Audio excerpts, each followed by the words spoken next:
the solo. You look like such a frat girl today. Cheers. So good morning, good afternoon, good night, because Killa said she likes when I say that. And welcome to episode 5, season 2 of the Eat Fruit Pod. Oh. Eat fruit and mind your business. That was awesome.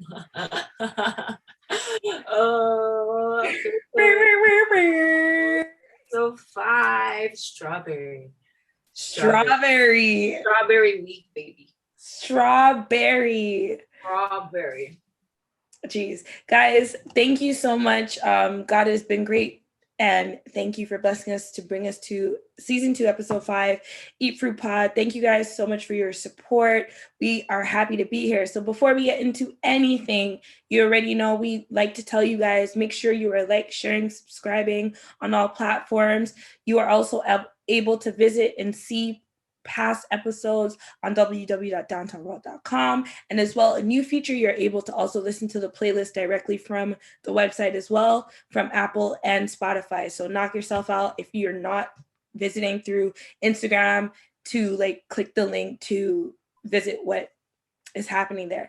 Now, as well, this week is sponsored to you by Shop Downtown, original Downtown World merch, where you can get at www.downtownworld.com/shop, or you can just follow Shop Downtown on social media on Instagram, and it will lead you to purchase merch. Killa? Oh, that was just captivating. We got Icy Little Things, Sant Lisi, BakeKiller.com. We got scrubs for the skin. Ooh, it's a hoodie party. You know, the merch. We got the belly beads. We got the icy beads. You know, one of these weeks, the icy beads are gonna come out. Yes. Yeah. Hit me up. DM. I'm not friendly in the DMs. It's business. Don't run up in my DMs crazy. Keep it Oh my God, Killa, she's being dead ass. So respect the queen. All right. And yes, as you guys can see, I'm wearing one of the most comfortable hoodies I have ever worn in my entire life. And as a real hoodie connoisseur that's real picky about it, this is like real Zara, more than Zara levels of quality. Okay, the nubs are popping. Every nigga is a star. Got BigKiller.com, so support our queen. The merch, the message is real. The merch is real. The quality is real. The energy is real. Miskin not crutch me. So for the one you're wearing, that's actually an extra special edition. That's only 2 of 2 out there. That's like, you would have to go into my DMs and be approved. And also so accepted, and that might make your chances a little bit better. Just saying, coach. Love it. Now, Killa, what is the name of this wig this week? I'm loving it. Like, it's just giving me everything. What are the vibes this week? This is Xana. What's her name? Xana? Xana Storm. Ooh. This is a wig, and I have it in a bag of different colors. So there's Xana Sky Blue, and there's Xana Sky Pink, all sorts of things. But she is Xana Storm, because really she's Xana 1001, but she's clearly Storm. She's clearly Storm. No, I love it. It's very beautiful on you. Guys, please comment, share, and just let Killa know how great she looks this week. And if you're listening, you're just going to have to quickly switch over to YouTube so you can get a peek at this goddess and, catch the vibes. It is what it is. We're vibing out today. Yeah. And I'm on the wine tonight. So God, please guide this conversation. Amen. Amen. Yes. Always. This episode. Come. Always. So, woo! Pineapple fruit. Eat fruit and mind your business. Pineapple fruit this week. We got a lot of things to talk about, a lot of things to discuss.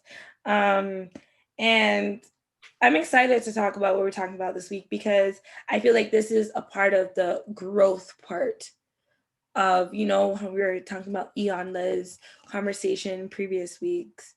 And just, are you doing the healing work and growth work? I feel like this conversation today will apply more to growth work. So I'm excited for that. Oh, and thank you guys once again for all your support with the Cherry playlist. Una alta ara, uno.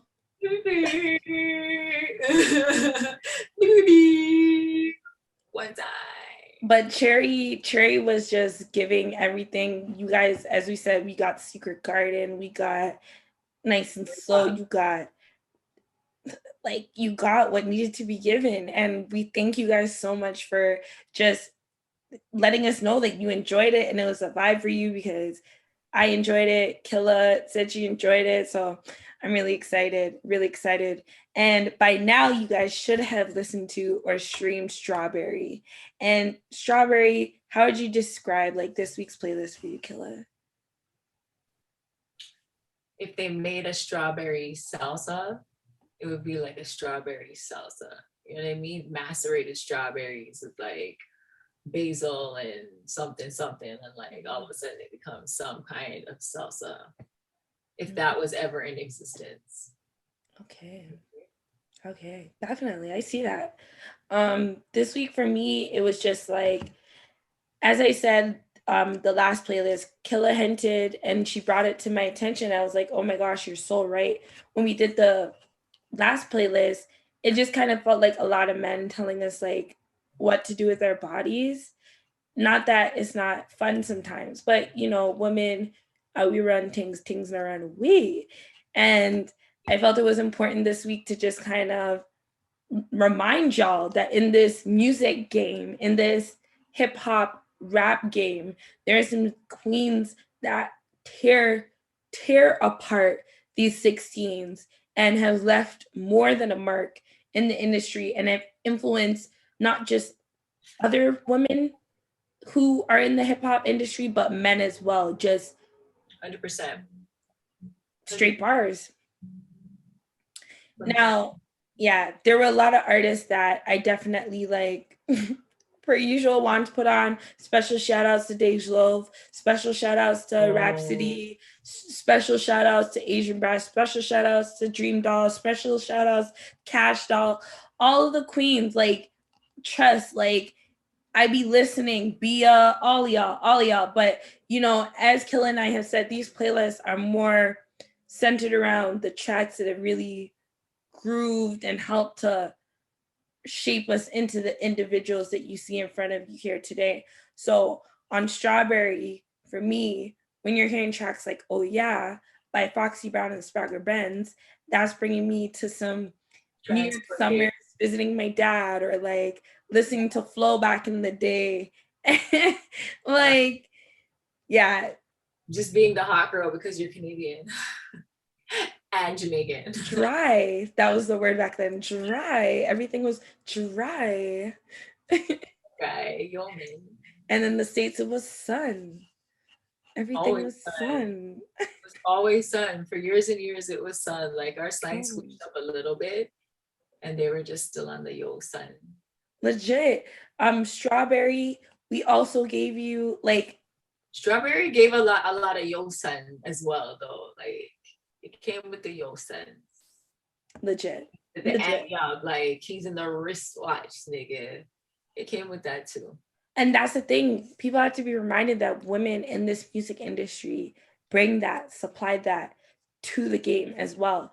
Like Quiet Storm. When Lil' Kim hopped on that remix, that time, like, it's a banger then, but to be like witness, to experience what that was outside in the streets, it was just like epic and beautiful. Way back, Queen Latifah, Ladies Night, like her and Moni straight, like MC Late, Light as a Rock. Most of you maybe love that song because of Love and Basketball, but just the fact that MC Light had a hit track like that can go in a blockbuster, like classic film that we all know today, like how many years like too many big Young and May, like Seeing Green. Yes, if people want to come for me to be like, oh, that wasn't Nicki's song. Yes, it was Nicki's song. And the fact that no other female in the industry has a track with the industry's top leading hip hop artists in the world. But Nicki could get that off. She could get, that's like when Beyonce gets verses from Jigga. Like, there's only certain people that can get certain things from certain people. And Nicki's the only person that I know can bring this holy trinity like together and have these men feel like I gotta step my game up because I'm on a track with Nicki, Miss Onika Mirage. And she's gonna come for heads.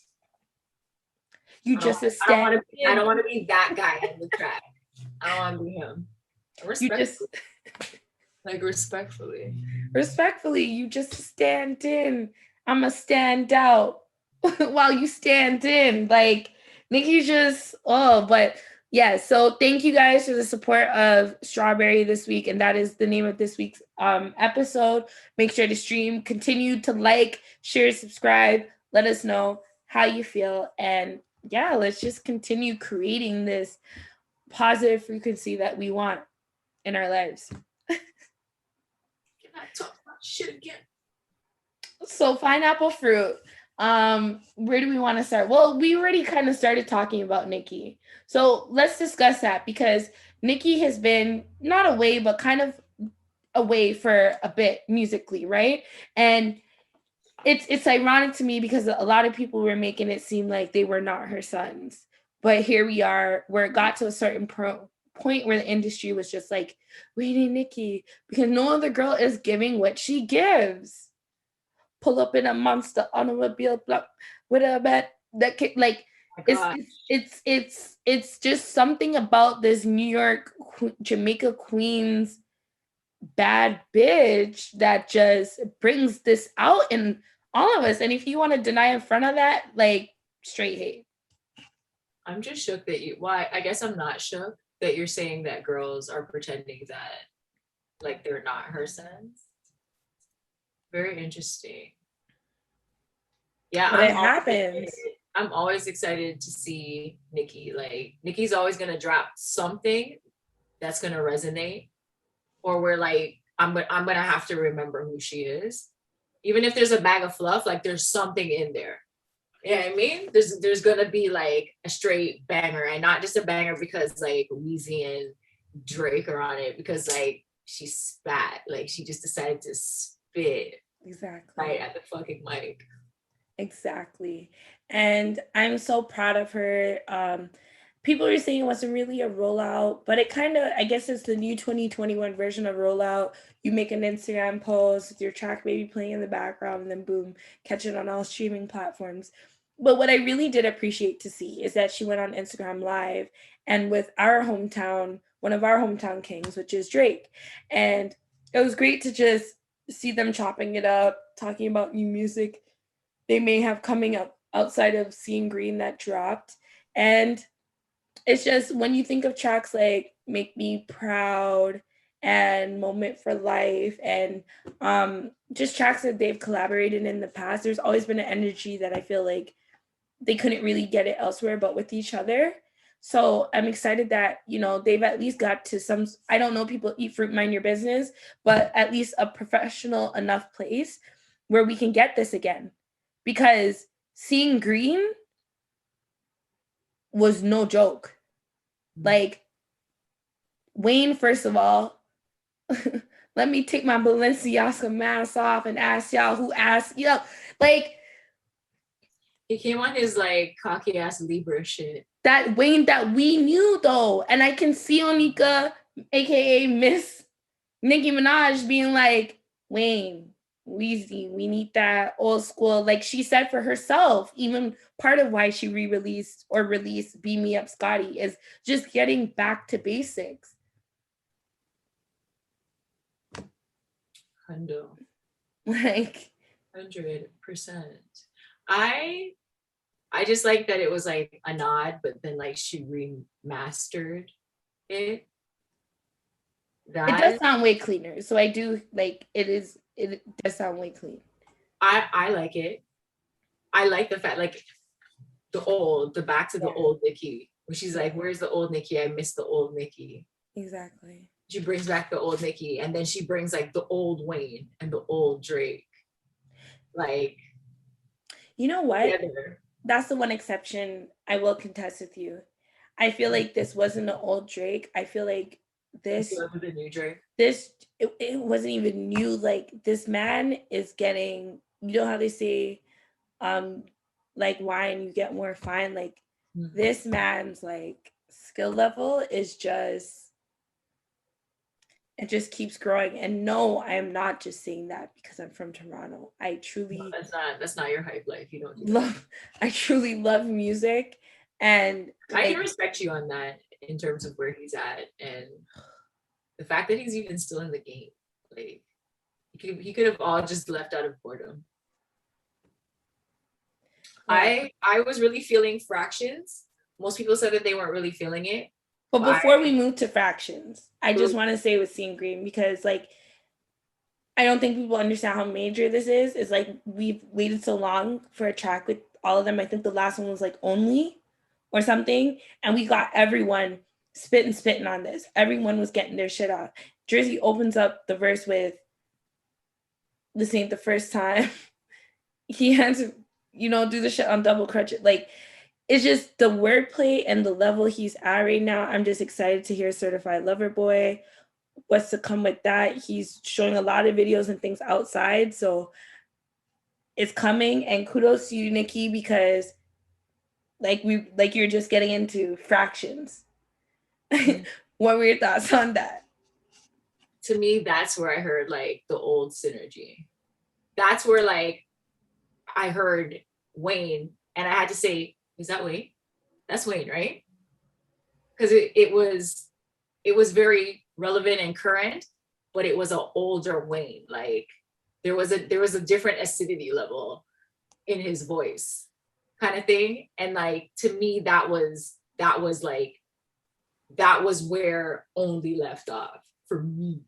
Yeah, I like that synergy. Well, the only new song they had on this Beat Me Up Scotty was Seeing Green. Mm-hmm. And then the other Weezy one was just the old one, as you said, re-released on Beat Me Up Scotty. So, as I said, I get crazy. Hearing that Wayne again, Gotta Go Hard, like, it was just really exciting. And then he gives it to you again in 2021 with Seeing Green. Fractions. Nicki's like, all right, I gave you the Holy Trinity. You got this. You heard my OG. You heard my brother.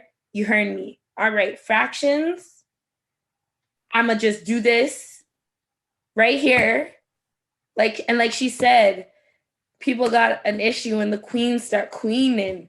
Like, she ate it apart. And then she said, now that you got the Holy Trinity, now that you got Fractions, and straight bars from me, so you can't say I needed a collab to give you this. Right. Then she gives you, to let you know she's still with her Caribbean roots, she gives you the Skelly Bang Crocodile remix. Thanks, Queen, for always being in tune. I appreciated that. Truly. But like, she can't leave. But some people do try. Really? I don't feel like she could leave the island, so I just don't think that's a thing. But it was beautiful, and hearing Chirac and all those tracks again, it just brought you back to a really great time. What were you saying, Killa? That was the word, beautiful. Yeah. So I'm excited to see her in her element, because not only with all of this happening, great, but there was a lot of negativity on Nicki, and like she said in Fractions or Seeing Green, my apologies, like, it wasn't you, shorty, it was the machines and the bots that were, and to people they may be like, oh, that's not true, but it's very true, because tech is great, but at the same time, in a lot of ways, when someone's plotting for it to be against you, when those bots and those things, those machines start going, it can feel very real. And if you're not someone that's up enough to know, okay, this is what's happening, and I need to know that it's picking up speed because of the technology behind it. I know it sounds weird to people, but for example, let me put it this way, with sneakers.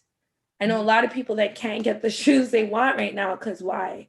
The bots, people set up certain bots to buy the shoes first.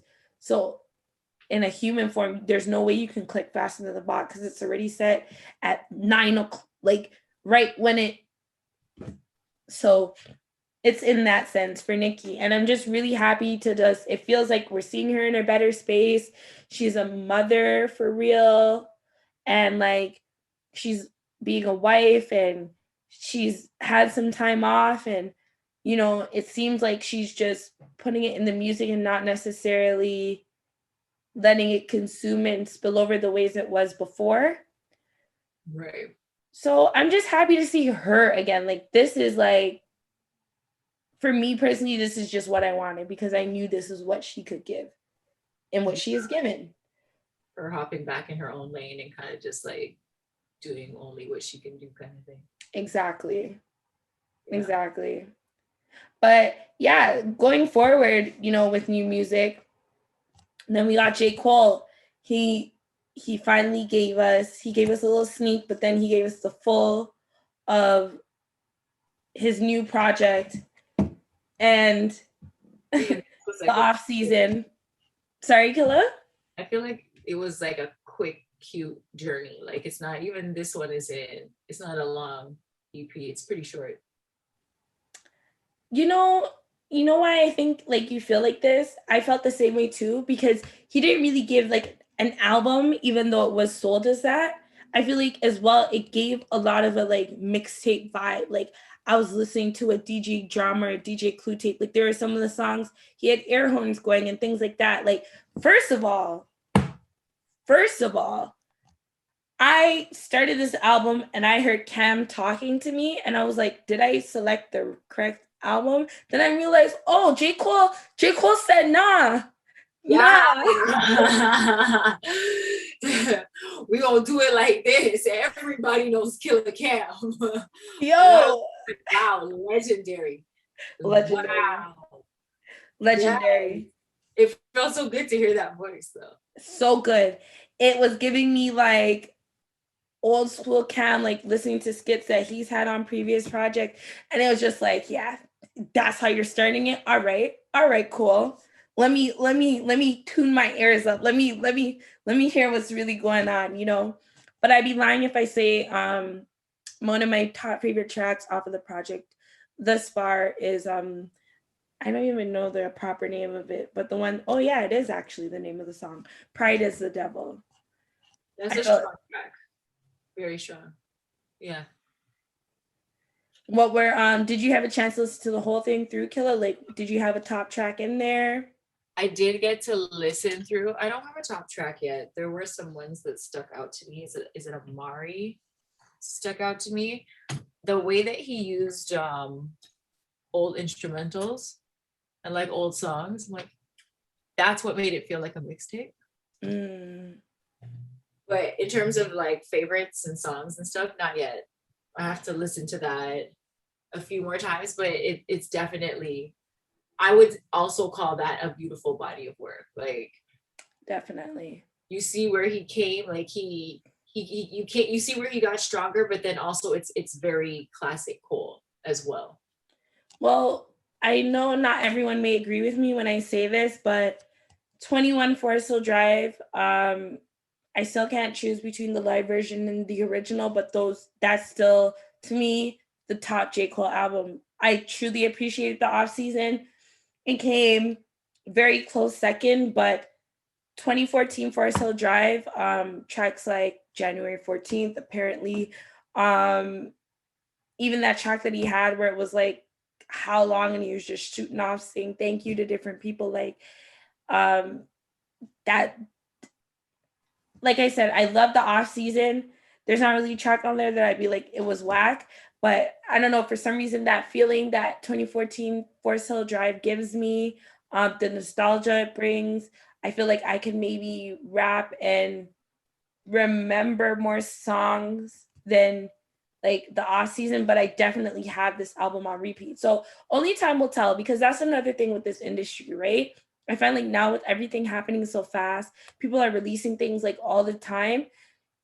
People feel like you're just soaking something like that and then that's it. But the real key is, all right, he has replay value. Let me see what truly I start like listening to, you're gonna have songs that you skip, etc. So I'm really proud of J. Cole for this project. He did a great job. Amazing job. You brought out like the second row fan.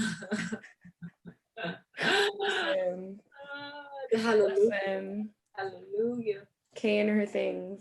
Listen. But it was a really great project. And as well, on top of that, you could say, I don't know if it was a part of J. Cole's rollout, but he literally joined the BAL, the Basketball African League. I heard about this, that he dropped an album and just like joined a basketball team. I got to watch part of the game. He did something like, I think it was about like 2 points, 4 assists, don't quote me, but in a total, he played something like 17 minutes. And that's not really nothing to play with, especially in like a serious ball league. So shout out to you for just paving your own way and like not that he didn't want to do NBA, but just really being like, all right, I'm gonna go home, Rwanda. Like it was just a whole vibe, and his dreads are just super long. I think he's kind of somebody where you look at him and he does what he does because he loves to do it. Like it seems like he's doing what he wants to do with his life as opposed to just like doing shit for money, which is really inspiring when you see somebody so talented and you realize that that's the frequency that he's giving.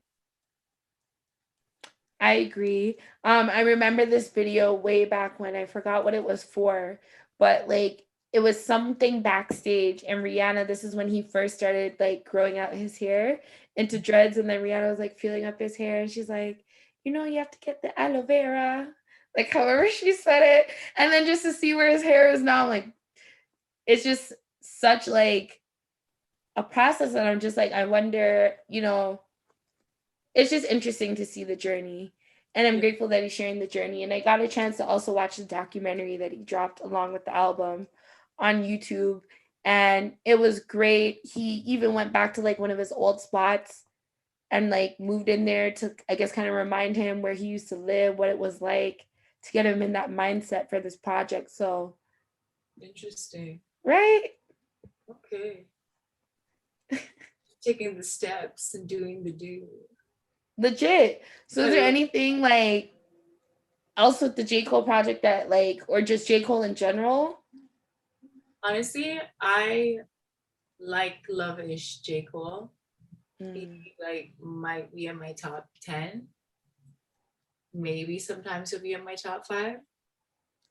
I'm just like happy to hear his perspective when it comes out. I really thought that the quick album, like it just seemed really quick. Like it seems like a very compact album. I enjoyed that, like a snippet. Just thanks for a really good taste. It was super tasteful. You didn't overstay your welcome. Like you said, we'll figure out which songs are like the bangers and the faves and which ones carry and all that good shit. Exactly.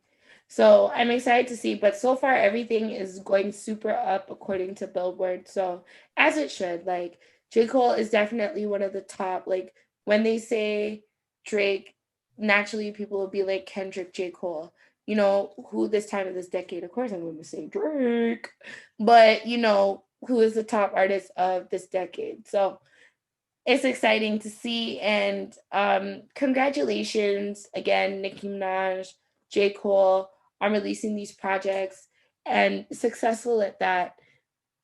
I feel like the world is slowly opening back up, or is pretty much almost there. So all industries you're seeing gearing up for that. So I'm really excited to just hear what more people have to say in that realm. What else is another track that... Was there any other new music that you wanted to discuss, Killa, that might have dropped? I've been listening to old songs.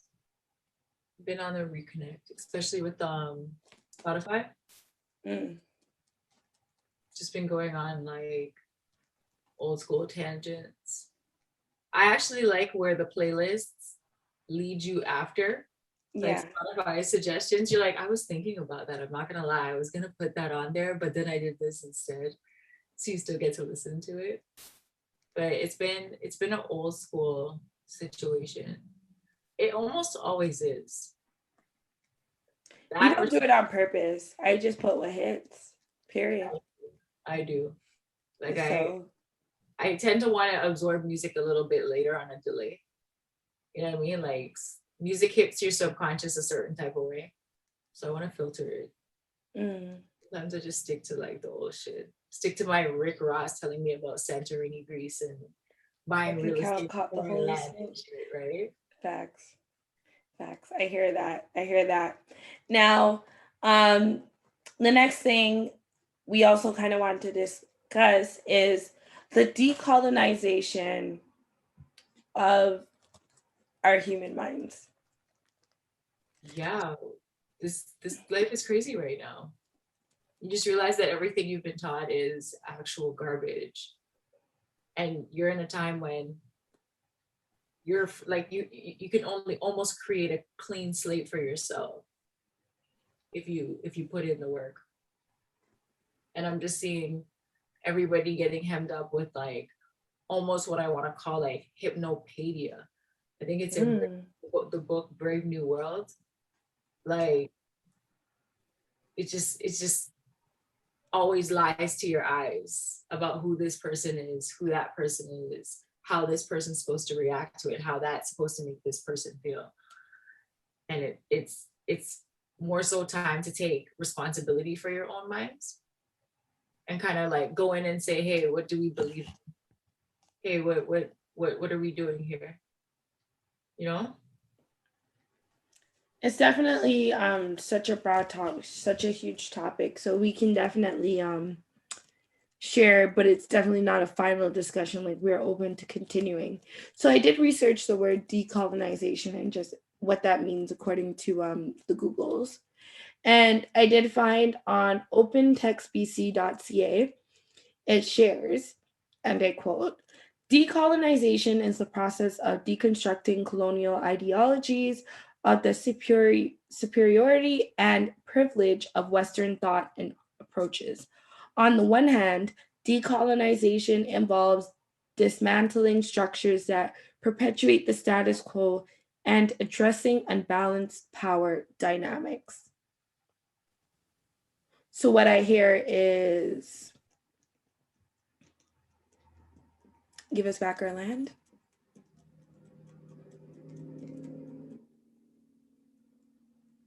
There's definitely give us back our land. There's definitely 40 acres and a reel, but everybody needs to do it. You know what I'm saying? Like you got Asians out here settling ever so nicely back into being model minorities because they're getting rallied for it. They're getting special like emergency laws made for them all of a sudden. Yeah. You know what I'm saying? And like those situations are supposed to create contention and space once again between the Asian and the Black community. And it's just like you'll never really get out of the white man's grasp. You know what I mean? If you don't do something different now. You know, but like that leads Black people to kind of just have to know themselves the most. Because I can't worry about, if you want to be a model minority, I can't worry about you right now. You know what I mean? That's your decision. It is. But through that research, because I was like, it's such a broad topic, I kind of was like, let me try to see if I can tackle at least one aspect of how I feel practical steps that we can take towards decolonization as Black melanated people, because obviously I am that. I cannot speak for the others. I could speak for I and our people. So I was searching, and there is this whole not really newfound, but this restaurant kind of like obsession with raw food. And it's like this genre of cooking where the sun is necessarily the stove and the food does not touch any stove, any like electricity or anything like that. It's just all natural, exception of like a blender, because that's something that I seen that they were using. But all the ingredients, everything, nothing is heated or boiled or anything like that. Everything is just cooked as described. The sun is the stove. So through that search, I was like, raw food, that is like something dope, because I know a lot of people push veganism on people, and you know, a lot of people feel like it's cult like, but as I said, I'm never going to be on here telling us what to do, because I myself am not vegan. But as you say, eat fruit, mind your business, incorporating things somehow at least daily into our life that can just help us to live a more sustainable lifestyle. Word. So with that being said, when I was researching raw food, the guy actually leading behind it and where all these other places are kind of taking it as this new chic hip thing is actually this Rasta. He's a food scientist, and he his name is Dr. Aris Latham. I hope I'm not butchering his name, but he's currently right now based mainly in Montego Bay, Jamaica, and he was just cooking all this food and like showing how he's prepped. Like, first of all, he doesn't drink any water. How he starts his day is a fresh coconut. He climbs his coconut tree. Obviously, all of us don't have a coconut tree, but he climbs his coconut tree, gets a fresh coconut, cuts it, and drinks it. But before doing that, he squeezes lemon or lime into the coconut water or juice. So once drinking that, how he described it is that is your body, that is a natural like intestine cleaner type of thing before you get started. So he starts every day with that. Interesting. Yeah, I think he even was like not a brush teeth, not none of that, like with that. Next he said is he has like a huge breakfast, but like he made this amazing like fruit cereal looking thing. Oh my God. It was like, I need to try that. It was like jackfruit with raisins and papaya, like chopped up nice, just put together with this nice like coconut cream sauce that he poured on it, and like that was the morning cereal. And then after that, he goes for like a morning swim to get everything, I guess, activated. And another thing that he also mentioned that was very important was with drinking, not drinking and eating at the same time. Like you should actually drink first and then eat your meal, but not to do both at the same time, because it kind of like stresses your insides more. So the decolonization that I chose to tackle is just more of our diet and food. And that is a part of it, because if we're eating fast food and food that does not serve us every day, then how can we serve ourselves and serve our people accordingly? And like eating that just because it's accessible. Which they make very easy. I totally agree with the eating situation. And yes, I was actually excited for you to tell that story. It's like that, of course, it's some Rasta from Jamaica. Yep. Just like, I will not eat of the vine, but I do eat of the earth. And like eating raw, they've talked about like the chemical changes for things coming to any level of combustion. And how it's not really good for your body to consume it, because it's like, it's not meat, but it's still dead kind of thing. Like cells. Yeah, there was a lot to it. So I'm definitely going to be digging deeper with him. And he's definitely gotten cosigns from like Dr. Sebi and that whole, So Dr. Aris Latham is his name again. So Aris, and the last name is Latham. And he's 72, climbing coconut trees, going for daily jogs on the beach, looking young, fresh, and green. So, I'm going to listen to this man. I'm gonna hear more. And like when he was making the meals, it was like he made this beet pie. So instead of a meat pie, it was like this beet pie. But like, just if you're someone that even like makes food, and you could tell by what he's putting together, like you could tell it's just super hits. Like he made like this fresh zucchini pasta. Remember, nothing gets boiled or anything. So you use like this woolly thing that makes like the zucchini come out like spirally. Then he like would crush up the seaweed. You know what we use to make sushi? Yeah. So he crushed that up. So you know that would add like a nice little salty flavor. Like it was just so creative. And as he said, he doesn't even really have a recipe. Everything was just a vibe. Yeah. Yeah. Vibes it out. Yeah. Exactly. So excited just to learn more from this king. And that is my, I guess, partial contribution to a way that we can help or aid, just implement in our world decolonization of, you know, just this first world life, because diet is huge. It's one of the most important things that sometimes we don't give enough attention to. So, amen in church. I feel like it's a root. For me, I'm focusing on meditation these days. As much as it seems like a lot of like you always think it's something that somebody else would need to do. You know what I mean? You don't really want to take that time, but taking that minutes out of your day to train your mind, to quiet your mind, to quiet your body, to connect with silence. Like sometimes you just need to make like you just need to touch road. And when you touch road, you need to know that like whatever you're encountering, you understand the truth in it. Yeah. You know? Just like getting to that place where you can open your mind or release certain beliefs out of your mind and like train your mind to want a better set of beliefs. You know, just building yourself back up.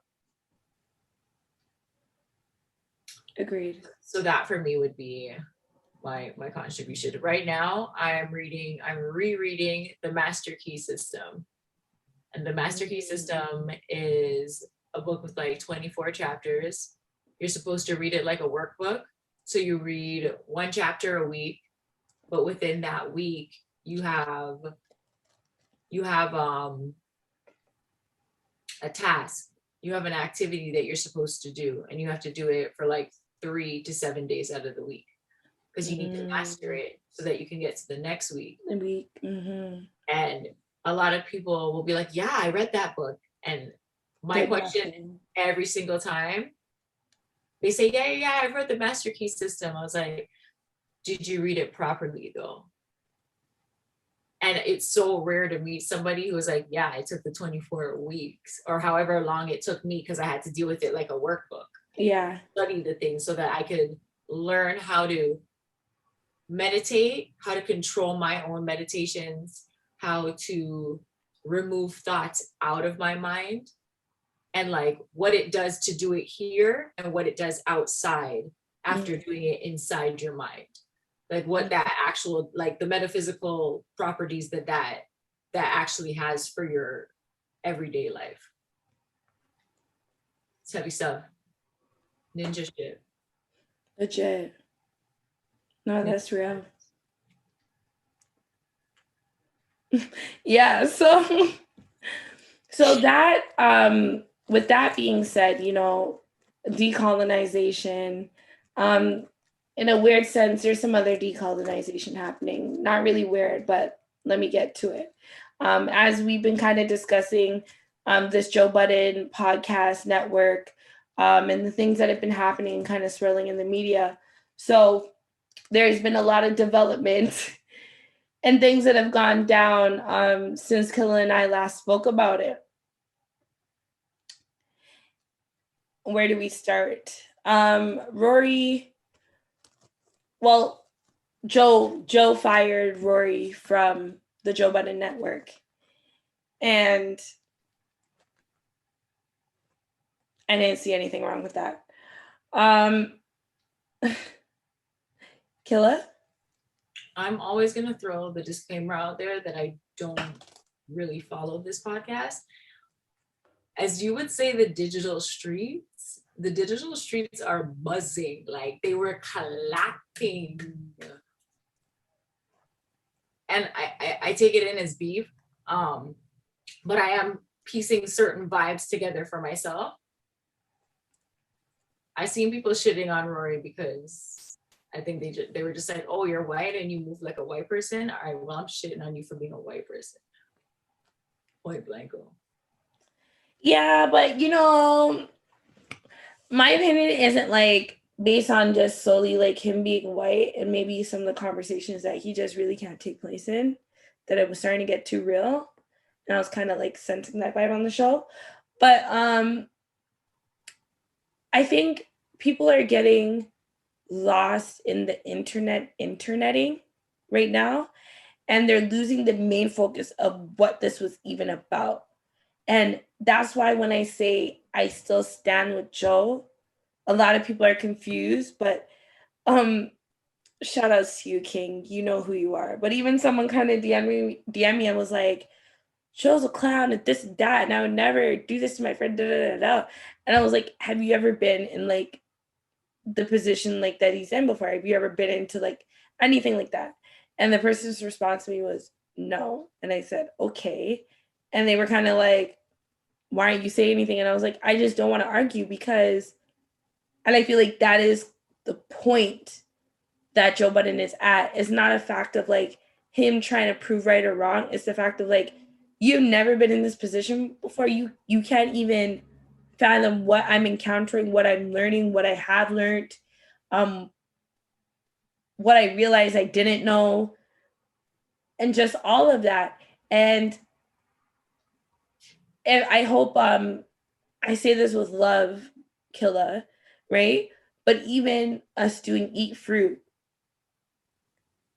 Killa, I never had to say to Killa, promote your brand and promote the things you have going on and set it up in a way and make sure the links are working and everything's set up so that your thing can go. Because I feel like when,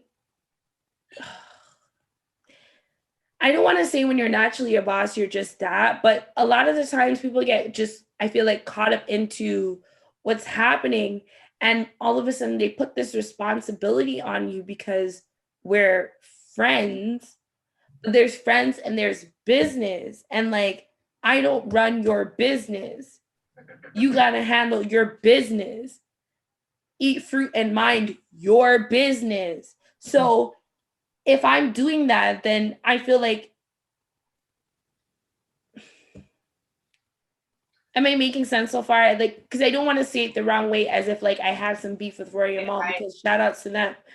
I see where you're coming from and I'm seeing it on the other side, but we're seeing the same thing, like different vantage points of basically the same thing. I think I watched Mal and Rory first. I can't really remember, but throughout that little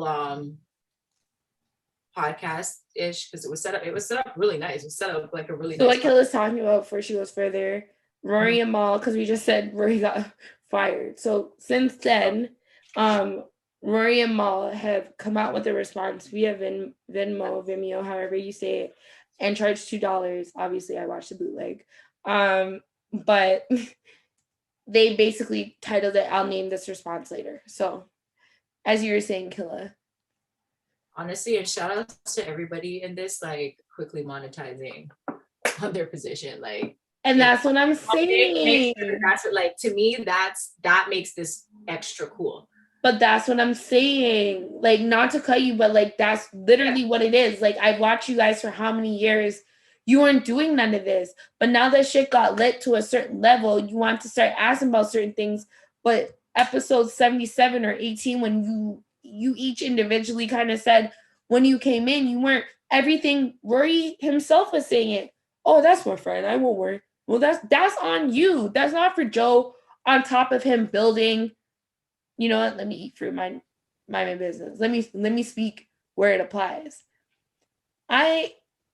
Downtown World Media Network, that doesn't mean every person that is signed under this, I am now in charge of their separate business entities and how it relates to that. It's your responsibility of when you go in the jungle, how to come out with the fur. You were brought to the island. Like, I don't know if that's just a growing up in the hood, like, Black thing where it's just like nobody gave me nothing, so I'm gonna have to get it, and I'm not expecting nobody to tell me because nobody ever did. So I'm always knowing to look for the answers that are never given to me. Mm. And maybe that's part of what you were speaking on earlier, where it's just like people are being like, oh, well, you're white or whatever, etc. But maybe, as I said, you through my business, I don't know anything personally, but just this is a whole new space. As I've said multiple times, podcasting is a whole new space. It is not the same as the music industry. The possibilities are limitless. And it doesn't seem like Joe Budden was holding anyone back. What I am a bit annoyed about, though, is being a fan of the show and listening to it and feeling like sometimes maybe Rory and Mal's responses are just, as you experience doing a podcast now, you know what dead space and those things could do, and like just having a real opinion of like substance on what you discuss pre-show or whatever, and then like coming and not having anything to share or say as the owner who coincidentally is your co-host. I'm truly peeved because I've dealt with ad people, I'm dealing with sponsorships, I'm dealing with editing, I'm dealing with marketing, I'm dealing with this, I'm dealing with that, and all you're doing is having to just show up and do this part. But you never had it to do until now, when things are kind of like at a point where you feel like, I don't want to say they feel like they're entitled to the network, but something is making me feel that way. And it's like, in my opinion, eat fruit, mind your business. You're entitled to the show, not to the network. And you get what you negotiate. There's that. First and foremost, that's what it is. You get what you negotiate. But there seems to be a disconnect. Well, obviously, there's a huge disconnect by ways of communication. But there seems to be a disconnect in how much they think they're like intertwined into the whole company and the inner workings and the backbone, like from what it may really be. You know what I mean? Like it might not be, like if they took a step back, maybe they would see. And that's the thing, they're not zooming out. And the sorry, Kelly, you keep going. I'm just so passionate, I guess, about this. But yeah, definitely just, going. Yeah. What was I even saying? I'm so blank right now. Yeah, like if they would just take a step back, they'd almost have to like kind of humble themselves a little bit. You know what I mean? And yeah, have your gripes, have your kind of feelings about it, be in your feelings. And that's the thing, you're just watching a bag of man in their feelings right now. But you're in your feelings for the internet. A word that keeps popping up is transparency. Like everyone's just like, I'm going to be on that transparency. I'm going to be really honest, just from watching the response from Mal and Rory. They're better. Like, pardon? They're better. There's that, but like the way they set it up seemed, it's like they were trying to present themselves as candid, but it was very like contrived. It was very like, okay, so we're going to do this and this we're going to do, and we're going to this. And then like they're airing shit out. 100% there's bitterness. Joe wasn't any better, but Joe was very open about the fact that he's like, so the tension thing, we all know what it is. And let me ask you this, right? If I were to drop a third show tomorrow, what would your feelings or sentiments to that be, Killa? I'd be happy for you. Yeah, because you're a real one. Not to say Rory and Mal are not real ones, but that's like literally what's happening. And I feel like, as I said, the internet is interneting, and like the internet is interneting, but the boys are out here like in their emotions. They're emo right now. The boys are emo right now. Like, because like it's understandable, not understandable, but it's understandable all at the same time. And you know, on top of that, because I'm not shying away from it, so don't worry, guys, it's coming. Where it's just like Olivia Dope, she was formerly a part of the Joe Budden Network, and she was a part of the See the Thing Is podcast, which was the first female hosted, all female hosted show under that network, with Mandy and Bridget and Olivia Dope. Now, as I said, I've been a fan of the show. I've been watching the show, everything, you know, before I even give what needs to be given. About 3 months ago, she had abruptly left the show. No one kind of knew why, but she had abruptly left the show. And recently, I want to say like even like a day or two ago, Olivia took to Instagram Live to express, I want to say this is the day after Rory and Mal dropped their video, to express that she actually had quit due to sexual harassment and feeling uncomfortable in the workplace working at the Joe Budden Network. Okay. With that being said, is that the first time anybody was hearing those accusations? Like, when it comes to Joe Budden, no. Okay. Ooh. No. But in 2021, when it comes to, you know what, I won't say that. Now, I stand with women. Like, you should never be left to be made feeling uncomfortable or sexually harassed in the workplace is 1000% wrong. 100%. No excuses about it. I'm like stressed because, okay, 1000% about it, right? With Olivia Dope now, just, she was very transparent. She was very open about what she gave exact timestamps of that episode 18 that people are there to watch, and just, you know, the fact of her telling her daughter, like, you should never let someone talk to you like this. And here she was on a show with millions of people letting someone speak to her in a certain way, right? So she's lawyered up, and that has been out. And, you know, Queen, thank you for your bravery. Thank you for sharing your experience. Thank you for, you don't know who it might have blessed. Okay. Were you able to catch any of that? Like, did you see any of the Olivia Dope, or like this is new to you as well? That is so new to me. Okay. So with that being said, there was another chick that was working for the podcast that was supposed to be like a roommate. Like they all live together. Like Rocky or something like that, but she's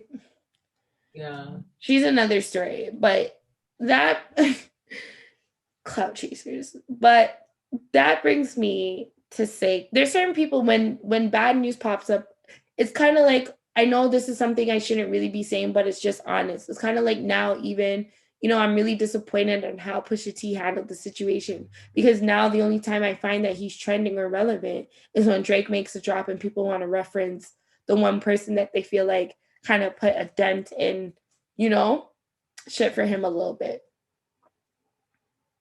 So with that being said, you know, being a fan of this whole, I've always been watching Joe Budden Network, the build up, and just being a fan of like the podcast world, how things develop, possibilities, all the things that grow with that. Just watching the chemistry on the show, even prior to the episode where she said she was made to feel uncomfortable, it just was off. It was off. I could already see the separation that was happening, because Joe wasn't a part of the show. He was just a guest on that episode 18. Now, I feel like that wasn't the complete reason. And my reason for saying that is just because, as I said, I've watched the show. I've seen the chemistry was super off with her and the other ladies. And when I found it really got bad is when, at least that I noticed, because clearly people are going through things that we don't know about, is when she used to kind of start the show with this whole like DJing set, but the other ladies weren't really feeling it. So it's just kind of you could see a little damp maybe on the mood. And as well, when Joe Budden announced the new show he had with Karen Civil and Ming Lee, I'm not going to say jealousy because that's not the word, but she came across very shocked, kind of like Joe should have let her know that he was start having another show with other women on his network. And like basically one of the other ladies on the show, pretty much you could see they got in a bit of a difference of opinion with it.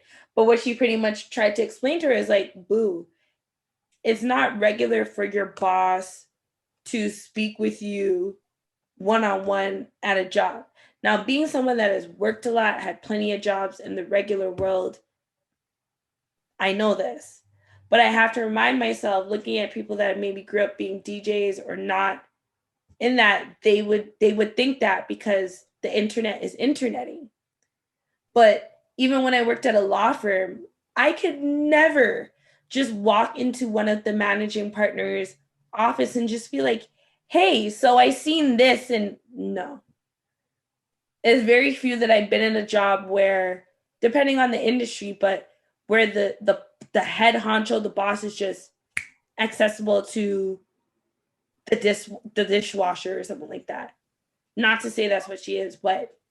Well, actually, in that industry, the boss, the head honcho, is actually quite accessible. Well, yeah.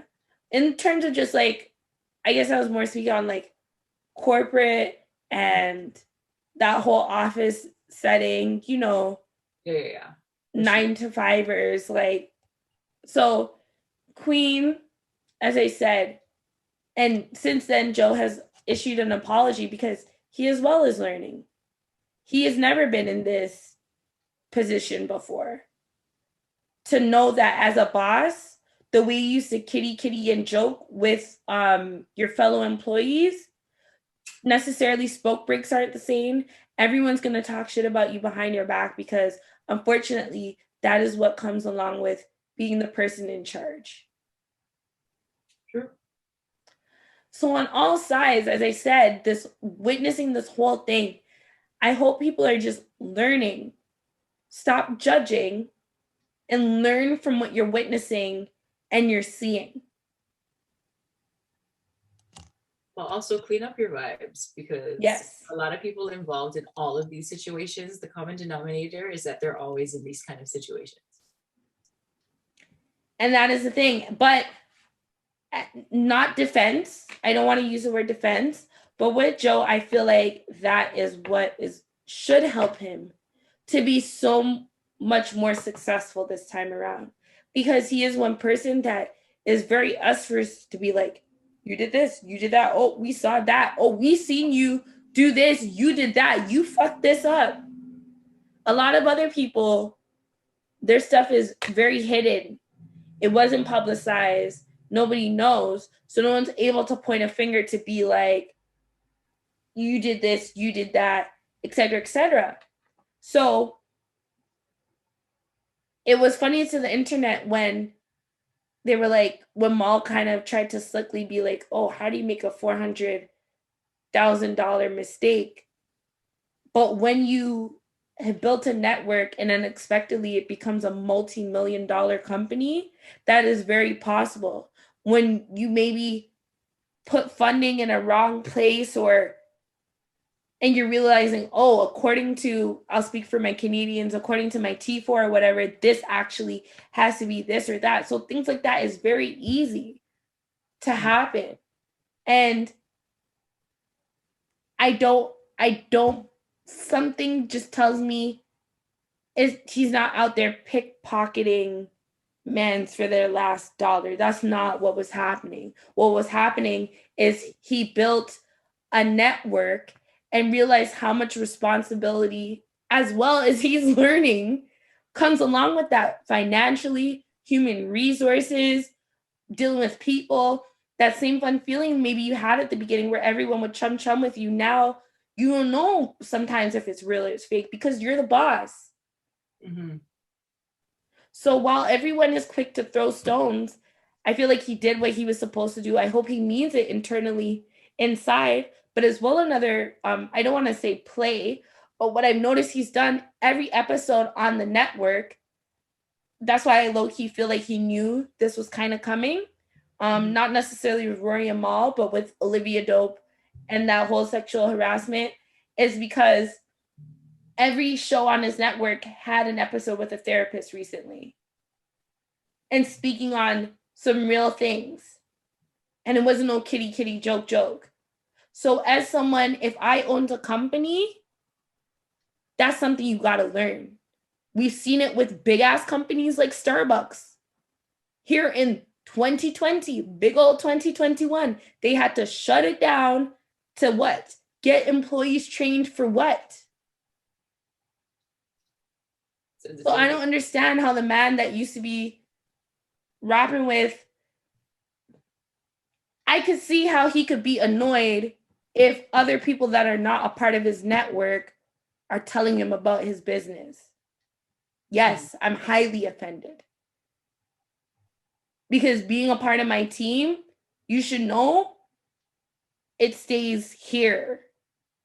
Especially when it's a multi-million-dollar company and you know people do things like they just want to come around just to see how the setup is, just to hear a number, to know what to pitch to someone else against you. The business is funny. Mm-hmm. It's super funny. And it's very easy for people to agree with you when it's someone that they never liked in the first place. Yo, throughout the response vid, Rory kept saying, I got behind that. Like he kept saying, like, accounting, I got behind that. And you're like, what are you saying? Exactly. What are you saying? And like, the thing is, it doesn't interweave where you're saying, this man is my boss. He did have the final say, but I was holding down accounting and I was doing this. You know what I'm saying? It's just like,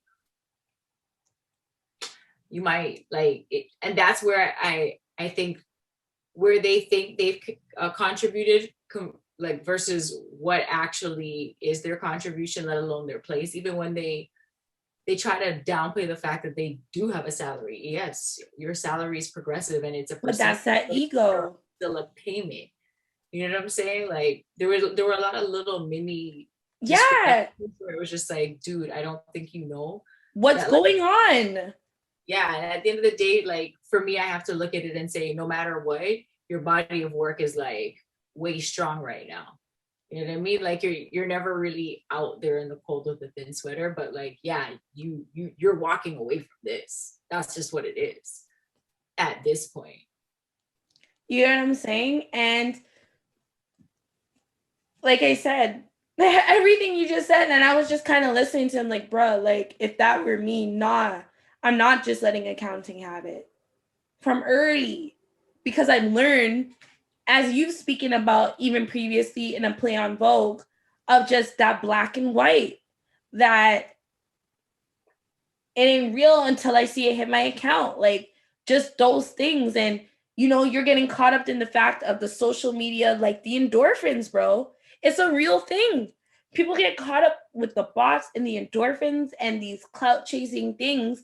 And you let people that are not a part of what you're doing, like slither in your ear. And it's just like, not to say Joe didn't have your best intentions at heart, but he was building a network. You were showing up to the show. Those are two different levels of work right there. And That right there. And that is something I had to think about while I was listening, because I'm like, yo, like just see the situation and parallel, just like you would say to Downtown World. Yeah. And I'm like, I just show up. You send me the link. Well, you do more than that, but yeah, but like same. And I have to understand that and be like, cool, what is my contribution based on that? You know what I mean? But also what you said, negotiate. We understand why I'm here. And for me, I'm just like, did you guys understand why you were there and like what your contribution was? Because at the end of the day, you would have been like, anytime it could end. So when it ends, you just think of it like the Hunger Games and like go about your business. Like, you know what I mean? Chalk it up as a quick L and like leverage the body of work. That to me is like the wisest thing. So to hear that they charge $2 for everybody to watch it, perfect. Start doing that shit. And when you're saying, why are you doing it now? Well, because there's no fucking choice now. You don't have a choice. You don't got the job no more. You played yourself. You know what I'm saying? Like, this is Joe Budden's bag. You played yourself. No matter what, like the way it is Joe Budden. Exactly. This is his lane. Exactly. Like you can't do anything. You can't bet against the house kind of thing. And like there's so much, like I don't want to nitpick in it, you know, because everyone can see it for themselves. But there was another part where Rory was kind of like, no, Mal, I think, was saying like, oh, and I been knew you wanted to get rid of us. You couldn't wait the contract and stuff because you felt like we were overpaid. You were, and that you could get to more people just to be on salary. There's nothing wrong with salary. And I just feel like I get that pride and egos were maybe hurt because you have all these other huge entities looking at you and making you feel like Joe played you. So you're going to believe that now. But like, there's nothing wrong with having a consistent check during a pandemic. I don't think you're stopped, even if you guys stayed with this, and on top of that, did the Rory and Mal? My thing is like the stats showed you that somebody could do your job for cheaper. To be, you know what I mean? Like, so. But as a business owner, why would I not? I have no problem with that. My thing is, I'm gonna look like that from my position, and I'm gonna say, okay, so now I might have to reevaluate my value proposition and say, okay, am I on this boat, or am I saying no, this is no longer a thing? It was gonna happen anyway. You know what I'm saying? Like, even the story that Mal and Rory are telling, it was just like, it was going to have to come to a head somewhere. And where did you think it was gonna come at a head to? You know what I mean? Like, nobody's handling it like grown men. Everybody is handling it emotionally. But Joe had situated himself because he had a whole different path and journey to begin with. You know what I'm saying? And it just rolls back to me saying, I don't think they realize like they're a bit skewed with what they brought to the table. You know what I'm saying? And it was a big situation. They are part of something big. And I can't stress the body of work that they're moving on with in life enough. But it's just like, you were like, characters die on shows all the time. God forbid. You know what I mean? Yeah. Like even in cartoons, like some cartoon characters don't come back after 5 seasons. Some of them don't come back after 1. You know what I'm saying? Like, yeah, you guys went the long haul and it was dope, but like, that's how they almost have to think of themselves. Like, we were getting paid like employees. We came to a job. You know what I mean? And then, sorry, Killa. No, go ahead. I just feel like man just needs to weigh their options from this point forward, you know? Keep charging niggas. I love the fact that Joe ripped the shit off YouTube and just said, fuck it. Go to the Patreon. Go to the Patreon and like do. That's where you're gonna see it if you want to see it. And it's like, if you want to have me in this position, if you want me having to play like the consummate bad guy, yo, run me my bread. And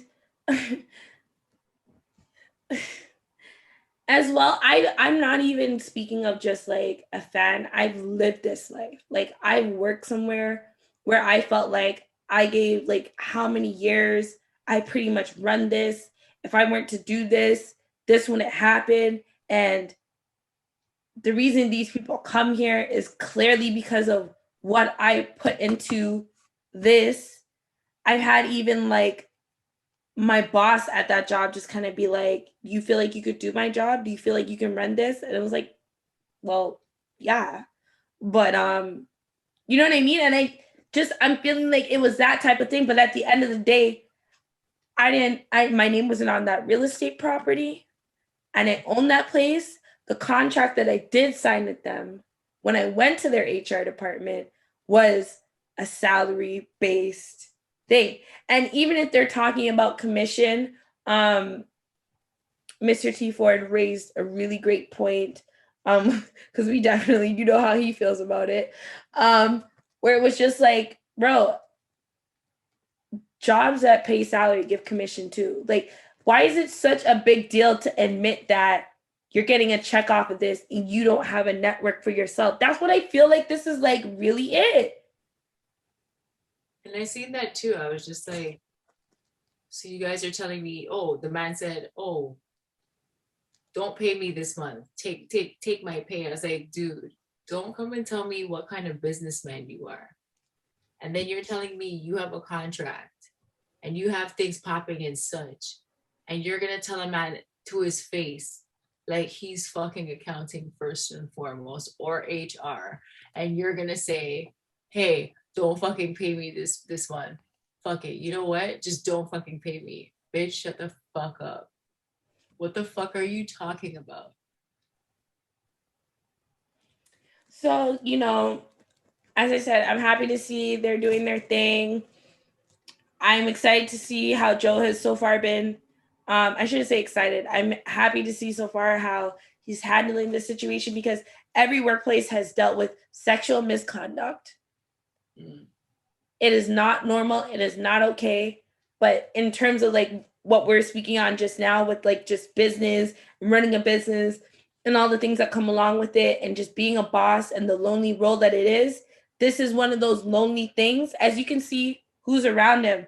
Low key, now I'm feeling like the Rory and Mal also know this was coming and peeled out so they wouldn't have to be by his side when like so many things were kind of now swirling through my mind, like, oh, the plot thickens. Word. And it's like, you want to see me drown. But if Joe is anything like I'm thinking and how I be feeling when niggas feel like that about me, bitch, I'm not drowning. I'm backstroking. I'm butterflying. I'm side swimming. I'm doing all that, but I'm not drowning. Best believe. I'm dog paddling, all of it. But you will never see me drown, period. And if I drown, the only way from drowning is to rise to the fucking top. I unfollow, follow, unsubscribe, subscribe. Bitch, I'm still gonna win. Every nigga is a star. Okay. And that is the truth. The truth, the whole truth, and nothing but the truth. The man said you can't handle the truth, but you got the truth. We just took you down into the abyss. You needed it. What it is. Blame this 19 crimes. Shout out to you, Snoop. Blame the 19 crimes for the honesty I wasn't really trying to give tonight. I rock with you, Mal and Rory. Don't block me on social media. I just believe that they definitely have they have careers everywhere and anywhere. You know what I mean? Like they have success in a bag of places. I don't care if it's short. At different degrees and levels, but when Joe was like, "Son, your deals are being made off of what I brought here," I definitely see that and agree with that. 100%. Because he learned that at Complex as to what they did with him. Yeah, and to me that's obvious. Like they kept trying to unpaint the employee factor when it's like there's nothing wrong with being an employee. But you know, you have to be honest with yourself in the grand scheme of things. And that's when Roy was like, oh, I got behind that. You're like, what do you mean? What are you talking about? So you're saying that you kept, oh no. What happened? I got something on the white, you know, you just look down and you realize that like something splashed up on your white. Yeah, no. Then I have to be like,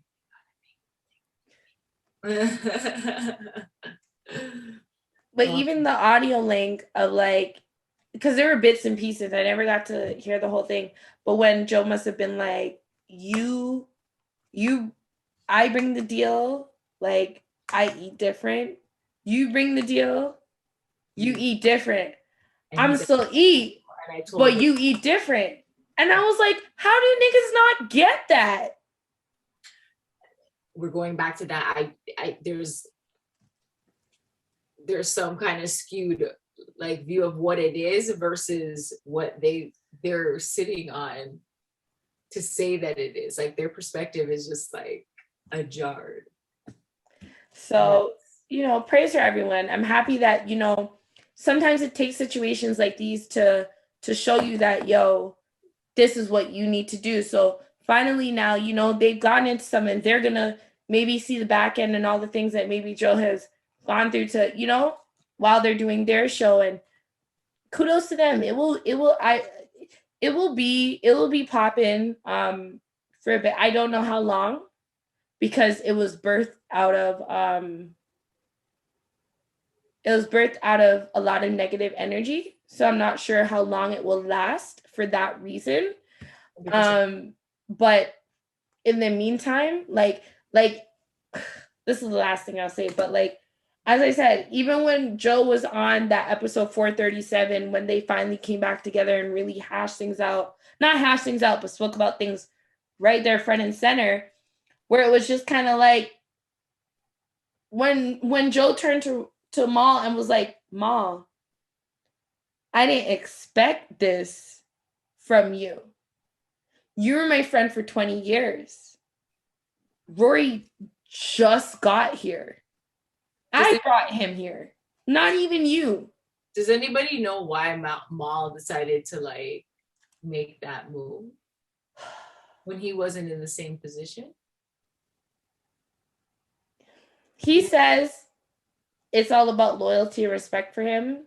But as a person that is learning what hurt responses sound like, I'm translating that to, once again, people are just making you feel little because you're not at that board table with him and the show.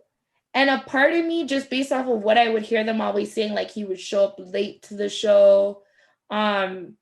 He'd like never really have nothing to say, just always giving off this cool like guy exterior, eat fruit, mind my business. But a part of me feels like he got lazy. When they bumped it up to the 2 episodes a week, and then it was a Patreon, so you had to be giving an extra episode, and then you're doing like marketing videos and all that behind. Like, I feel like a part of him was just like, bruh, I just want to be at home smoking a blunt. So Mal on the podcast was different, like maybe 2 years ago, 3 years ago? Definitely. I don't want to say different, but I feel like as time went on, people were like, okay, bro, how many times can you say, I don't do this or I don't rep this and one word answer and that's enough, you know? So only time will tell. These are just, it's a good life lesson. Yeah, these are just opinions. I could be wrong. Killa could be wrong. Like, there's no wrong or right, as I said, because this is a podcast game that we're all learning, we're all growing in, we're all seeing what's happening. It's still being formed and built. Nobody fully knows what this is, right? But it's definitely something that is disruptive and taking over that huge companies are paying attention to. So let's just see where that goes. Shout outs to all the kings, all the queens involved. Special shout outs again to Olivia Dope, because you spoke your truth, regardless of how it might have made like others feel. You finally were brave enough to share your truth. So shout outs to you on that. And I just hope everyone cheers, Killa. I just hope everyone, don't tell accounting it's okay. And it's okay not to. Don't do that. The way I used to fight with accounting, that might have to be a play on Vogue for this week. Let's get into it. Let's get into it. Mind your business. A play on Vogue this week. It's going to be about finding your truth and your purpose. And you said that, and I'm like, me and accounting telling me, maybe you should stop calling and wait for me to call you when something changes. And I'm like, hell no. You get paid every 2 weeks. Bitch. So your mortgage can ride on you going to work every day. I am the one that gets those vouchers signed. I know good and well how many days you have to get money from people. Where's my money? Oh, I don't know. It's best you don't call. All right, cool. That's great. Talk to you next Friday. Period. Did you think I was playing? Did I not tell you not to call back? Did I not tell you about your 2-week bi-weekly paycheck situation? It goes straight into your account, doesn't it? Period. I don't think you get a check, but if it was a check, do you get yourself a check? You know what I'm saying? It's not even about, at this point, you outright giving me my money. It's you being able to give me an estimate, or you being able to tell me who spoke to somebody. You know what I'm saying? Like, you're supposed to be my liaison. And I remember when I first got into modeling with an agency, that someone in the accounting department was like, oh, well, you can give us power of attorney over your account, and then we can basically just handle da, da, da, da. And I just looked at her. I didn't even entertain it. So I was just like, what are you saying to me right now? And I had to take that in, that I was in a lot of situations like that at 16 years old, 17 years old, in boardrooms, talking to big grown ass people who should have known better. You know what I mean? Who should have been like, okay, so that same woman that I call, when I say you need to cut your hair and you say, no, you need to give me a better reason other than one Canadian magazine editor saying that, like, they feel like I should do it. If it's not about me actually making money, like, show me where the tangible dollars come in. Exactly. You know what I'm saying? Like, why was I having those conversations in boardrooms with you at 16, 17 years old? And for me, that's why the industry didn't work for me, because when I was ready to sit down and talk to grown people, like, nobody really wants to take you seriously when you're like a child, but you're a baby face child who's saying basically, yo, I'll grab you by your nuts. Mm-hmm. By the way, oh, so I seen this in this contract. And it's me meeting women who were in the industry from before, and that's their thing. They're just like, you can negotiate anything. They're the ones, they may not have done it on their own shit, but they outright said anything. Comb through the contract. I've been combing through contracts since I was 16 years old. Contracts are fucking funny to me. Jargon is fucking funny to me. I always have to loop back and just be like super thankful that I got to be a model and go through all that stuff. But it's just so funny that you're talking about accounting, and I'm just like, damn straight, you don't just say, you just say fuck it. Okay, cool, accounting. Yeah. The last time I said okay, cool. Never. When I said okay, cool, accounting, it was after shaking her down and being like, so I give you a date. I'm not gonna put it in your Outlook, but trust me, if you don't run me my bread, I do it to every single agency that I've ever been. Run me my bread. And they feel like they're saying run me my bread, but you're not. At the wrong time, bro. You're doing it at the wrong time. I remember I had this one job, and they had like an option where you could kind of do like extra services like on top of the regular salary.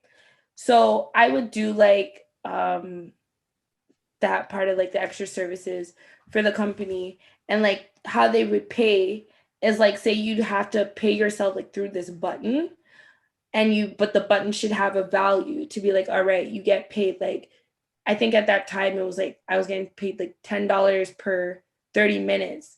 So I, for a little bit, I was like looking at my pay, like the hours are there, but the bread isn't matching. Like something is off.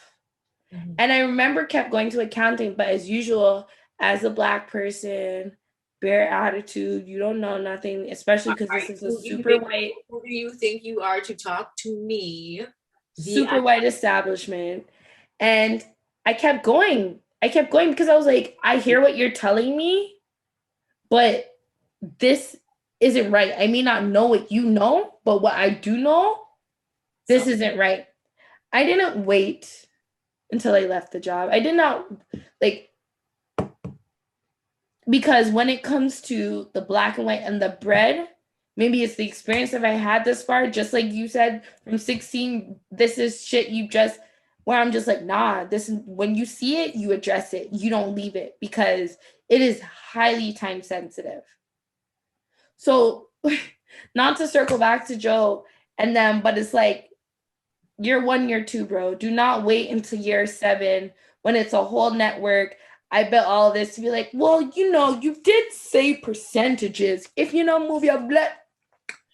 If you know, he's lucky Joe isn't Jamaican. And that's the vibe that it was. Just like, just get the fuck on, man. If it be crazy. One of those. Even on a blood me like beer. You just all cost beer bottle and like I all seen Joe smoking Newports again. I'm like, damn, nigga. Isn't that where they always go? It's just like the comfort of the Newports. Right, you just need a good hit every now and then. But yeah, so with that being said, and I kept pressing the issue until finally, because they got so pissed with me, they felt like they were sitting me down and about to go, well, 1, 2, 3. And then they ended up seeing, oh shit, we actually owe you $1,200. And I was like, that part. And please, I'm not waiting till my next pay. I need the check and all the signatures now. I need petty cash that, my friend. So when you're in the rate and you know, and that's the thing, Rory is coming from Sony. You're coming from behind the desk. That makes sense. So how something, I won't say all the things, the 19 crimes is kicking in. But yes, Killa. Eat fruit and mind your business. Talk amongst yourselves. Like, take that what you will. But like, seriously. Yeah. Do you think us doing the show and say now, Killa, your sales, claiming it, goes up 400%? Hallelujah. Can I come to you now and be like, well, Killa, you know, you came on the show with me and technically this many people weren't seeing you until you came on the show. So you know what? You need to break me like 50. If you're not telling me if I'm moving blur, like, no. You know why?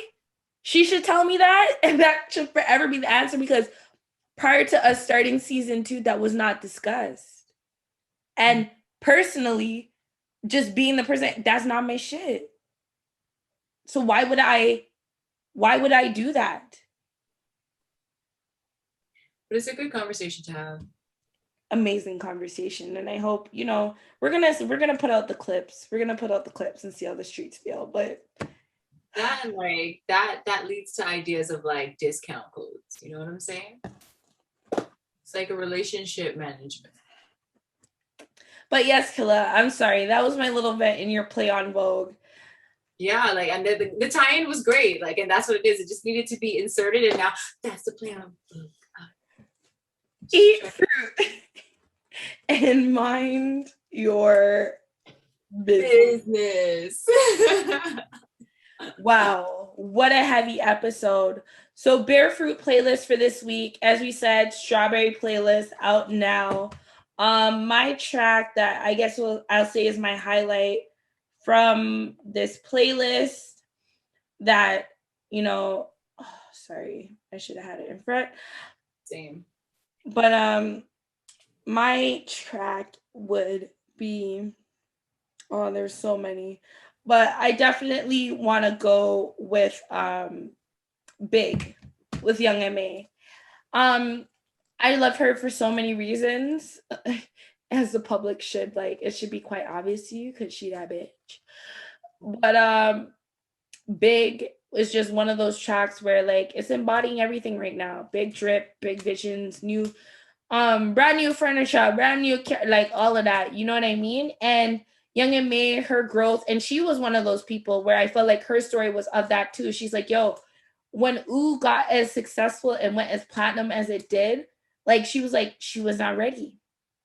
Not that she wasn't ready, but like the mentally, like that, like she was like, whoa, it was just too much, too fast, too soon. She purposely pumped her own brakes. She didn't allow the industry to take her and then for us to be like, what is this thing doing? She didn't allow that moment to come. She pulled herself back and came back to speed and gathered herself as a queen and came big every time as she does.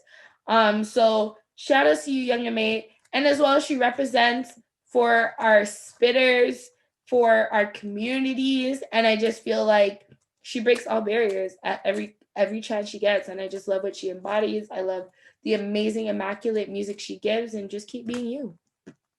Honestly, I remember like me forming an opinion on Young M.A was, I don't remember which syndicate it was, but she was talking about being on Star, I think. And like they wrote this whole character in for her, and she was like, "Nah, I'm not doing it." And she's like, "I'm not doing it because for the rest of my career, I'm gonna be fucking known as Betty Bars." And I was just like, "Yo, for real." She was just like, "No, yeah, I have my own path, and I believe in my path." And it's almost like when we were in the car and we're talking, and it was like, "Know your worth." She was just like, "Nah." When they were just like, "Yo, you wear a dress sometimes, you know, say you like men and women." And she's like, "I'm not doing that either." And this is the last thing I promise that I'm going to say about the Joe Budden Network situation.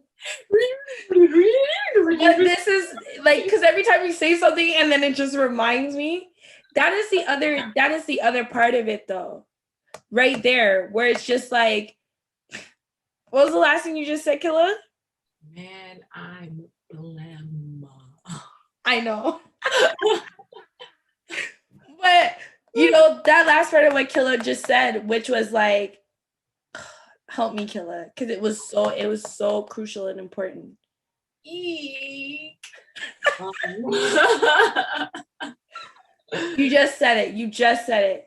Something about her, like, Young M.A. Something about her knowing that like she had her own walk kind of thing, and like she refused to like, and that was a big opportunity. Like Star was the shit at the time. Like Star launched so many people's careers. Like look here, is it Ryan Destiny? Yeah, love her. You know what I'm saying? Like and bear other people, but you know what I mean? She said, nah, I know this is a brand, but like this is gonna convolute my brand. And I know my brand has like a certain amount of worth to it. That was it. Thank you. God bless you. Where it's just like, they discussed the Rory and Mal situation. Rory tried to discuss, and I don't know how true. I'm just dealing with what I'm hearing, what I'm seeing, right? They know the truth of what they can say and what they've shared. But when Rory was just kind of like, oh, Elliot called me for lunch, Elliot Wilson from Tidal, and like I went to lunch with him. And I'm not trying to be shady, eat fruit, mind your business, but low-key, high-key, I'm not super deep like that, but like, I don't really see why Elliot Wilson would have called you prior to him seeing what you were doing with the Joe Budden podcast. And low-key, high-key, as just being someone that watches all of this, Drink Champs gives appreciation to the Joe Budden, but it doesn't mean it's still a competition to some degree, a healthy competition at that. Just like with rap, we'll be on the same track, nigga, but my bars have to hit more. Like that's that, you know what I mean? And I just personally feel like, why would Elliot link Rory and not Joe Budden from the Joe Budden podcast to talk numbers and shit about my company. So yeah, I can see how Joe could be like, bro, I don't want to hear nothing you gotta say with that. Because you shouldn't have, even if you went, you shouldn't have let those conversations take place. Especially when you're not the person that has the final say. And another part of the industry that I feel like I can say it at this point because I'm not too deep yet, where it's just like, I feel like I get it. I'm a Sean Carter, like, sign me up, bro. Sign me up. The amount of bread this man has gotten from me from my entire life because he did jigga that nigga, ho. Okay? But there are some men in the industry, some people in the industry where they're just so thirsty to have something attached to Jay-Z and Hov that no matter how, I don't want to say trash the deal is, but just for lack of better words, how trash the deal is, niggas will just take it because they just want to say, I have something with Jigga. I have like something with Hov. They believe in Jigga's brand more than they believe in their brand. So really, like, how you gonna align with that, bro? Like, and that's all Joe is saying. Like, bruh, this is the Joe Budden Network. And this is not the first time he shared things where it's just like, the Jigga, you know what, am I tripping? But he did though. But you know what? And too many people have those stories. And while we love Jigga, at the same time, I could see why Joe's just like, do not be talking with them about this because I not fit them. Right. But even when they were like, oh, you know, tell us about the Spotify deal. And he's like, I can't. And I was just like, so what did you expect? To me, that was just a regular answer. Period.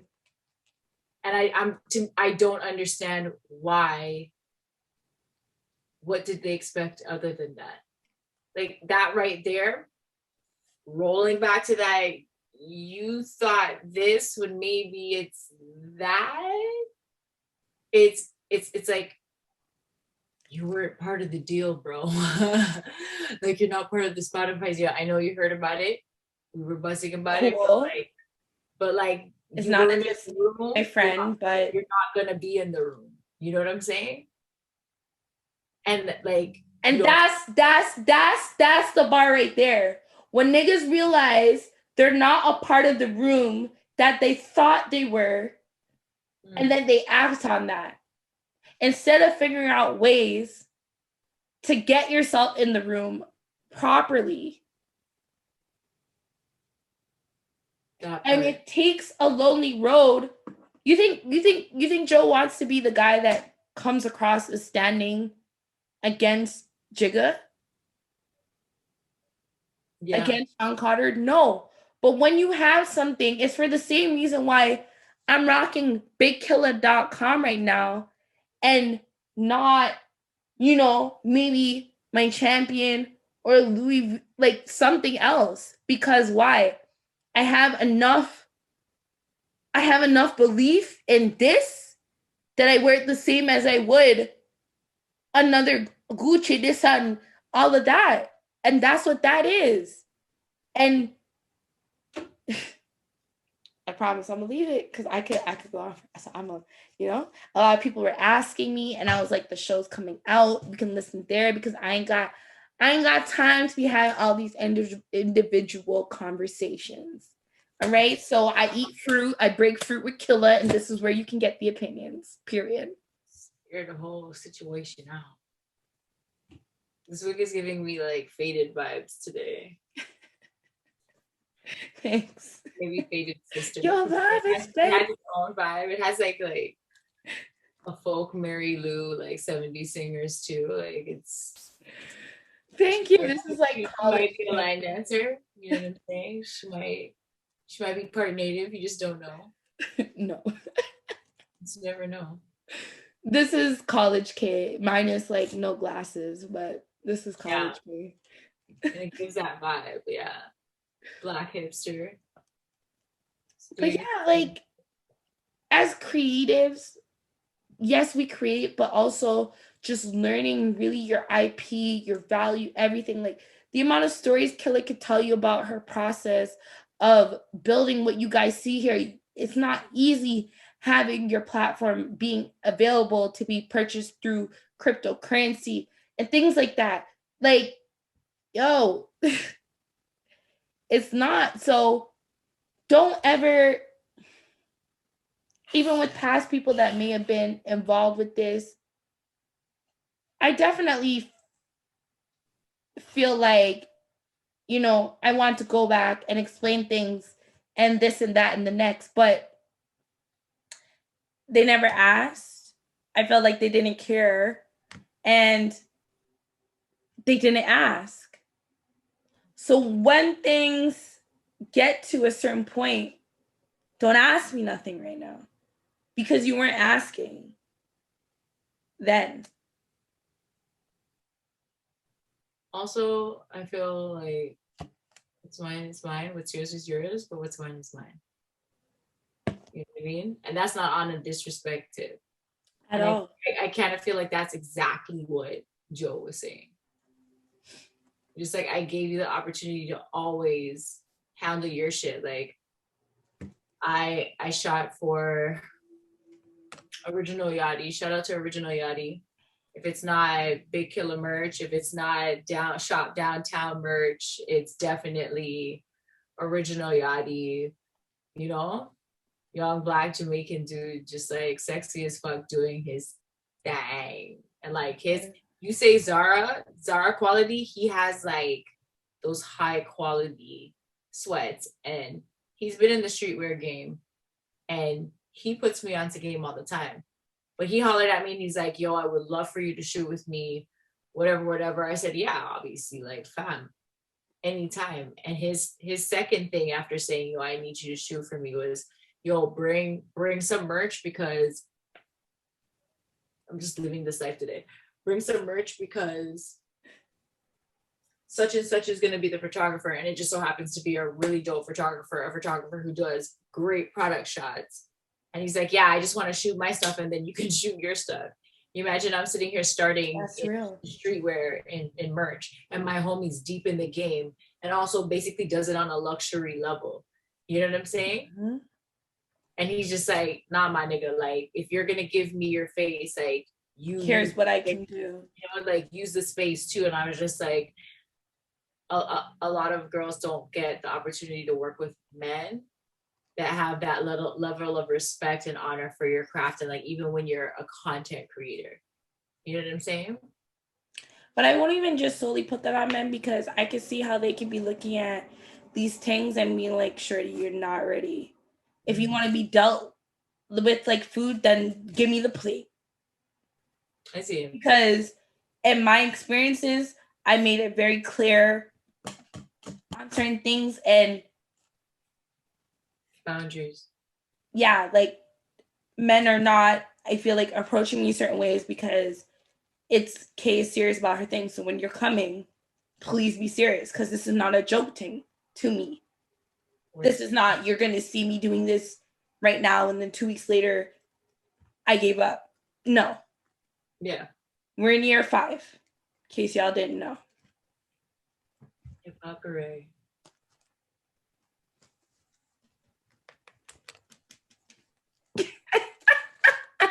You guys gotta watch the YouTube. I'm sorry to our audio listeners. We're litty today. And very. Like, we're just opposites. We're doing this whole graphic thing.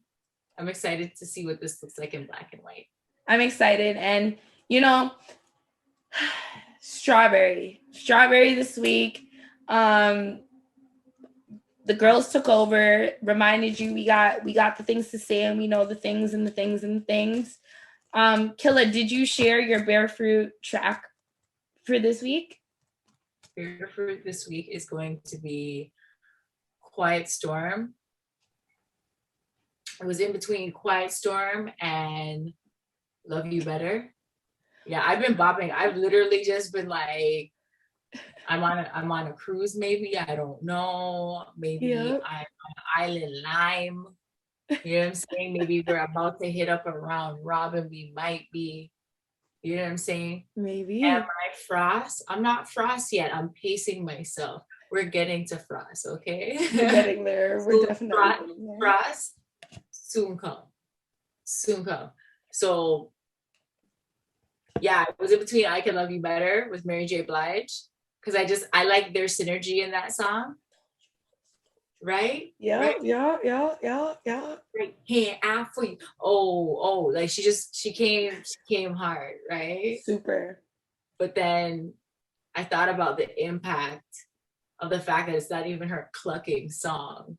You know, it's like the next man's song, bro. Like, and then she just came out and said, "Hot damn hoe, here we go again." And everyone said, "Oh my gosh, Kim, you know, like Kim when she was in the song with the dudes." In her bag, super bag. So I thought about that by ways of magnitude. And that was even like what I was saying with the Nicki Minaj Seeing Green track and how huge that was that a female can bring that. Like, yeah, Mobb Deep, them time there to look and be like, yo, Kim, come be a part of this. And first of all, it was very misogynistic back then, way more than people complain now. So when you have real Spidermans like Wu-Tang, Noriega, like any of these mans being like, yo, come, hold a vibe on this, they respect you. And has Kim been on Drink Champs? No, you know that would have went super viral.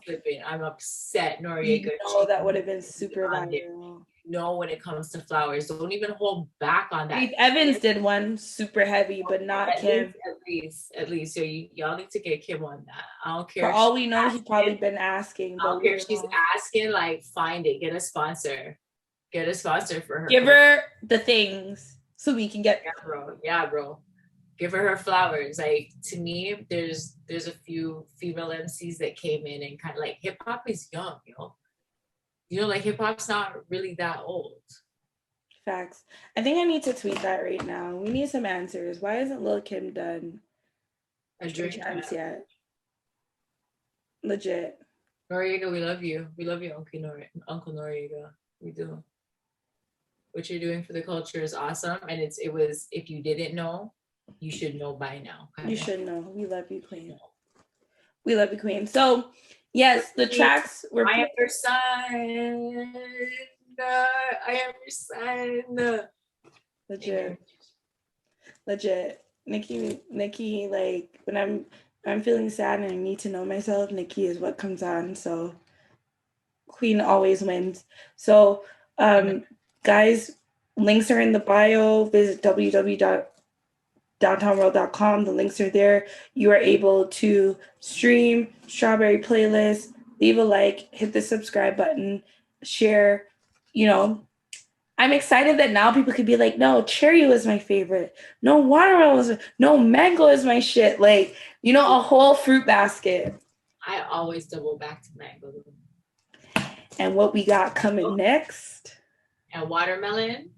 I cut into watermelon too. See, I just need to hear heights. It is. Tap on heights. It is. So this episode once again is brought to you by Shop Downtown. You're able to get your merch. Links are all there, and support the ting killer. You know, I'm definitely into DM business. I know some people say they're not. I'm definitely cool with it as long as it's respectful. I see little tings. If you know the tings, you know how it is. It's literally icy little tings. Sanlisi for the scrubs and the butters. Save your skin, treat yourself, love yourself. Your skin will thank you. That is STLISISKIN Instagram handle. And then here we double back to bigkiller.com for the merch. Hit me up on DM if you have sense. Certain things, if you can pass the test, you could crack the code and get certain items. You know what I'm saying? This is like the Legend of Zelda and shit. What was her name again? Zana Storm? Zana Storm. Zana. Period. Well, guys, it has been really great. I hope that you guys have felt the frequency and the real talk that we've given this week, because I be feeling it. And ooh, you got the perfect circle just now. I'm so jealous. Y'all have to watch on YouTube to see the perfect circle that Killer just got. And it's filmed. Yes. Liddy again, Liddy again, Liddy again, Liddy again. Okay, so be ready. We might have to add episodes off the strength that we need more playlists, my nigga. It's coming. Yo, I have people batting me up already. Like, where's the Peach playlist? Where's this playlist for their city? So it's coming. Peach. I was into that, but like, who's gonna be Peach? What's gonna be Peach? South Atlanta, down south. Thank you. Here we go. Here we go. Hot damn, here we go again. So Killa and I would love to truly thank you guys for being supportive of us. Season 2, episode 5 has been quite a journey. It's been amazing. It's been a blessing. I do not take this for granted. I do not take you, Killa, for granted. And I truly do appreciate everything. Love you all. Special shout outs again to Amethyst and Maris last week, where she just gave up herself and gave all the things, and you guys really let us know that you were thankful of it and that masturbation is self-care. So when you're like, it makes you feel like yeah, big up the things for coming through and just like on some real, like, let me sit you down and give you a little game over here. She did. She to me dropped the quotable of the year. Like, her stat game was 8-1. We truly have to have her on here again. It was a great time. But we have, Killa, make it fun though. You end the show this week. Let the people know what it's giving. It's giving. Shout out to the Blurreds and the Black cosplayers. Like, I kind of threw this wig together with a white outfit with black thigh highs as a nod to y'all. Like, I'm not deep in the cosplay situation, but anybody who knows me knows that I live a dancehall life, which means that I live cosplay inspired, right? As often as possible and damn near every day. So I just wanted to shout out the Black cosplayers, because I see you guys and you must know I see you guys. Must know I see you. Give them a little tie, yes, man. Right? Give me a little anime tie. You know what I'm saying? You know, we're getting some Black anime out there now in the anime space as well. Legit. Yeah. So I just want to shout you guys out before we roll out. Sending out love and blessings. But yes, thanks for inspiring my outfits. Thanks for letting me Blessings, everybody. Blessings, guys. See you next week, Wednesday.